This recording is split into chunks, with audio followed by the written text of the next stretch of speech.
नमस्कार सभी को, बहुत बहुत स्वागत है आप सभी का चैनल संकल्प एकेडमी पर। इस वीडियो में आप देख रहे हैं प्रगतिवाद के प्रमुख कवि और उनकी रचनाएं। प्रगतिवाद के प्रमुख कवियों की रचनाओं को एग्जाम के नज़रिए से बहुत महत्वपूर्ण समझा जाता है और ऐसे ही प्रयोगवाद, प्रगतिवाद, इन दोनों ही वादों की रचनाएं आपके लिए बहुत ज़्यादा इम्पॉर्टेंट हैं। तो अभी इस वीडियो में हम आपके लिए कुछ महत्वपूर्ण रचनाएं और महत्वपूर्ण कवियों को लेकर के उपस्थित हुए हैं। इनकी रचनाएं कुछ इस प्रकार से हैं, जैसे आप देख सकते हैं जो यहाँ पर एक कॉलम बनाया गया है कि एक साइड में कवि हैं और एक साइड में रचनाएं हैं।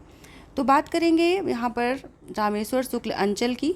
रामेश्वर शुक्ल अंचल जिनका की समय है 1915 से 1935 और इनकी जो रचनाएं हैं वो हैं, एक सेकेंड, वो हैं मधुलिका जो 1938 में प्रकाशित हुई थी, अपराजिता 1939 में प्रकाशित हुई है, किरण बेला 1941 में प्रकाशित हुई है, करील 1942 में प्रकाशित हुई है। बहुत ज़्यादा पूछी जाने वाली रचना इसमें अपराजिता है, लाल चूनर, मधुलिका। तो लाल चूनर 1944 में प्रकाशित हुई है, बरसात के बादल 1954, विराम चिन्ह 1957। इन रचनाओं में रामेश्वर शुक्ल अंचल में अपराजिता और लाल चूनर, ये दो रचनाएं जो प्रीवियस ईयर के क्वेश्चन पेपर हैं उनमें ज़्यादा देखने को मिलती हैं। तो इन दोनों को आप अपने माइंड में अच्छे से सेट करें कि अपराजिता 1939 में प्रकाशित हुई है और लाल चूनर 1944 में प्रकाशित हुई है। अब बात करते हैं केदारनाथ अग्रवाल की। केदारनाथ अग्रवाल, इनका जो समय है वो रहा है 1911 से 2000 ईस्वी।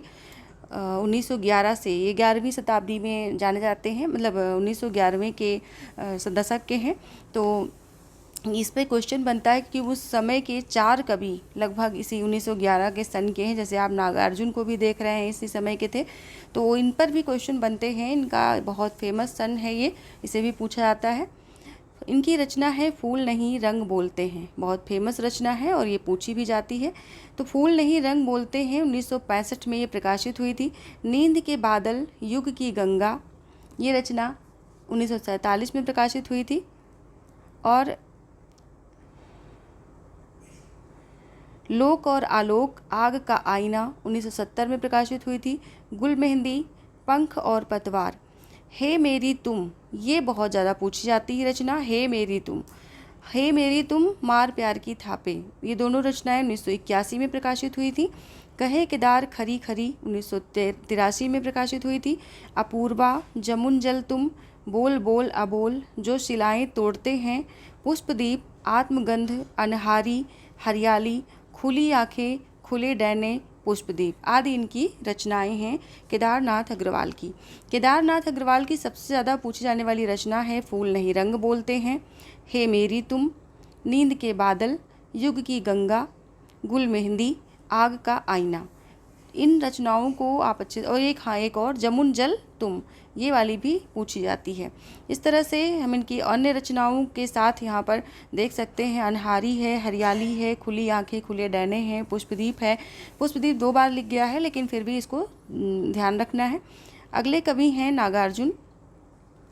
नागार्जुन की रचना है, इनका जन्म शताब्दी जो है वो 1911 में है, 1998 तक। लगभग केदारनाथ अग्रवाल और नागार्जुन का समय एक ही रहा है, एक ही सन में ये दोनों जन्म लिए हैं और 2 वर्ष के अंतराल में इनकी दोनों की मृत्यु हुई है। तो इनकी रचना फेमस हैं युगधारा, ये काव्य रचनाएं हैं सभी जो हम यहाँ पर लिख रहे हैं, ये सभी काव्य रचनाएं हैं। तो काव्य रचना में युगधारा 1953 ईस्वी, सतरंगे पंखों वाली 1959 ईस्वी, पुरानी जूतियों का कोरस 1983 ईस्वी, हजार हजार बाहों वाली 1981 में प्रकाशित हुई है। इस गुब्बारे की छाया में और तुमने कहा था, ये 1980 में प्रकाशित हुई है। आखिर ऐसा क्या कह दिया मैंने, खिचड़ी विप्लव देखा हमने 1980 में प्रकाशित हुई है। भूमिजा, प्यासी पथराई आँखें 1962 में प्रकाशित हुई है। तालाब की मछलियाँ 1975, रत्नगर्भा, भस्मांकुर, ये 1971 में प्रकाशित हुई हैं। अभी इनकी रचनाओं में तो ये कहना ही मुश्किल है कि कौन सी रचना ज़्यादा पूछी जाती है। सारे के सारी रचनाएं प्रीवियस ईयर के जो क्वेश्चन पेपर हैं उनमें आप देखने को पाएंगे। युगधारा भी है, सतरंगे पंखों वाली भी है, पुरानी जूतियों का कोरस है, हजार हजार बाहों वाली भी है, तुमने कहा था ये भी है।